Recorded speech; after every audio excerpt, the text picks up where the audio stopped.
One of my big fears during this whole COVID-19 situation is that the area of the country I was living at in Seattle, there is a lot of bias against singles. If you just watch the nightly news about, people dying of COVID or getting sick, it always revolves around life partners and families, right? Their family couldn't visit them. They could only see each other on Zoom during their final hours. Or the logistics of going home to family during Thanksgiving. Or how people are gathering on Zoom together. You never hear about the single individual who has nobody to even see over Zoom when they're dying, or who's missing out on whatever their favorite activity is. And my big fear was that if I did end up getting hospitalized or worse, that everything would just be exponentially harder to do, right? So I have dietary restrictions, and my food choices always take a backseat to these family matters, right? Whether it be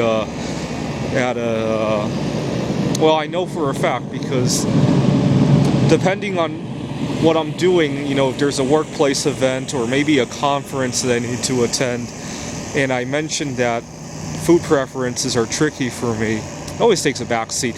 I remember now, when I was working on my PhD, we had to book a flight for a conference, and I went to look at some flights, but one of them only had 30 or 40 minute layover in, where was that? Tokyo. And I chose another one that had a longer layover of 2 or 3 hours because I wanted to get some sushi in Tokyo. And also I wanted to avoid the full body scanners. I didn't realize they didn't use them in Japan. But when my advisor asked me why I would spend an extra, I think it was an extra $30 to $40. It was nothing crazy. Out of a ticket that was already $1,000 or $1,100, it was like 30 to 40 extra. But my advisor was upset. She's very stingy with everything. Not to blame her about it, but she wanted an explanation. And I explained to her that I wanted to avoid the scanners, and because of the dietary restrictions, I couldn't eat whatever's on the plane, and she just thought that was stupid. I mean, she allowed me to do it. I even offered to pay the extra if that was a problem for her, if I remember correctly, but she didn't ask me to pay for it, but she just thought it was so silly. Now, my classmate, he had a smoking habit, and he needed to fly out of a certain, if he had a connecting flight, he wanted it to be at a certain airport, because they had smoking lounges. And that didn't draw any blank stares from my professor, if I remember correctly. I just don't understand why. At one level, smoking is criticized a lot more than wanting to eat sushi or getting not wanting to go through the full body scanners.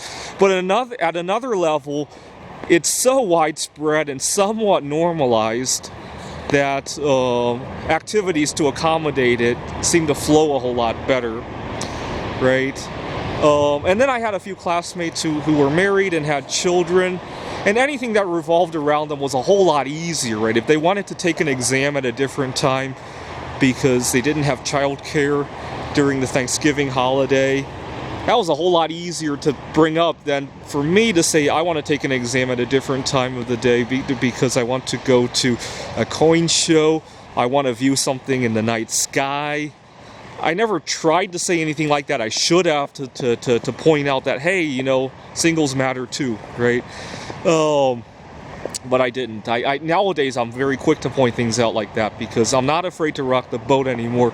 What really drives me nuts is singles who say that, they care about singles' rights, but then they get married and their tune completely changes, right? Fuck those people, right? I think there's a special place in hell for people like that. Anyways, if it helps me stay safe because I'm afraid of what's going to happen when I do end up in the hospital or the morgue in terms of unequal treatment, I guess that's not the end of the world, but every time I watch the news and COVID comes up, I tend to notice that a major disparity there.